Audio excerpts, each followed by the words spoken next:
Hi guys, and welcome to a new behind the scenes of our pro tutorial skater action.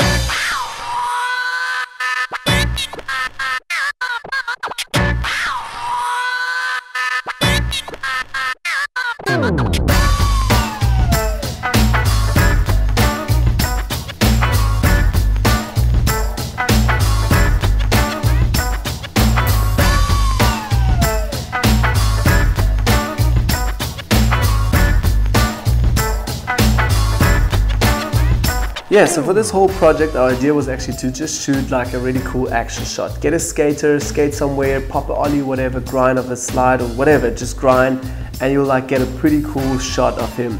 Maybe wide angle, maybe sunlight from the back and as well light from the front, filling up shadows. Bam, pretty cool action shot.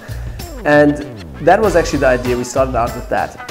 But then throughout the process we noticed all action shots, they didn't look too good. Like we missed the action in it and the motion and literally the power of it. So we came up with the idea to actually use powder, which we added on top of the board and also on top of his shoes a little bit, on top of his knees and just on the clothes. And when he would pop an ollie, you would like literally see just powder everywhere, and that looked so amazing.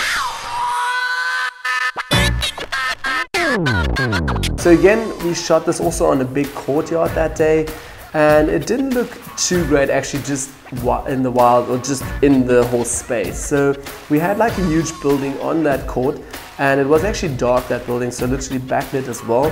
So we actually thought, why not shoot with a different lens into that building, have a black background, and then a guy skating in front of it with powder while he's jumping. Okay, cool. So we're going to talk about camera settings and light in a moment.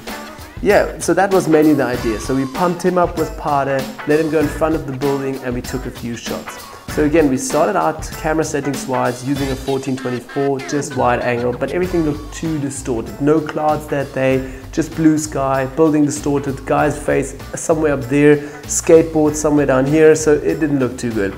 So changing things around, 70 to 200 lens to compress everything a little bit and also have just the subject a little bit more focused in the center and have a nice composition.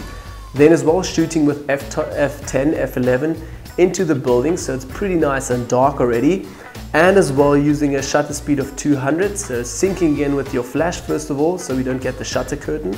And as well also having a bit of motion freezed from the powder, but also having a bit of motion blur on the hands, on the skateboard while he's actually flying. So that was the idea for that. As well, ISO about 100, so it's a lot of light already pumping in there. Yeah, let's also talk a little bit about the light. We actually used just the backlight from the sun. Obviously he was not in the shadow anymore from the building. The building was pretty huge, so you can go far out. Then as well the powder was backlit from the sun, so we had some really nice light from the back.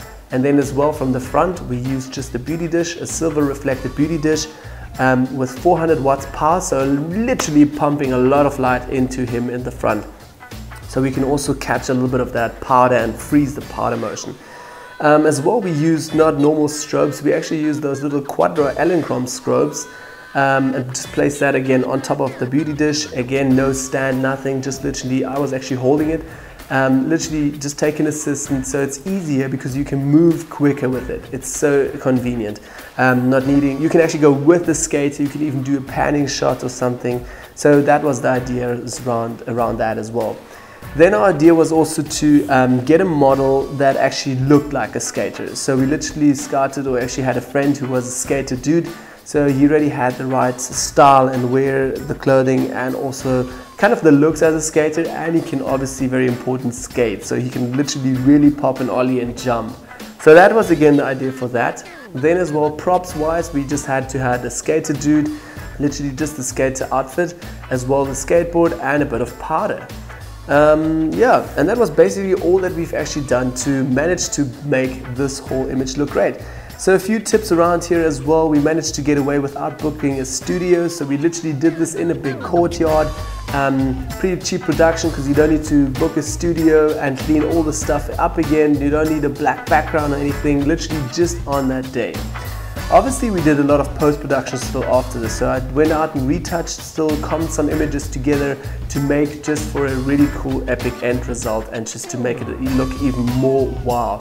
So we did again a few more reference shots where we actually threw again a bit more powder, and yeah, with the same light and everything the same, just literally capturing a bit more powder. Yeah, and then obviously in post-production comping all together, and we created a pretty cool pro tutorial, which you can also find on our website under retutpro.com. So yeah guys, that's basically all for today's episode as well. Let me know what you think about this behind the scenes as well. If you like this, hit the thumbs up and stay tuned for some more pro tutorials that will come up really soon. So yeah, thanks again guys, and I'll see you next time. Bye bye.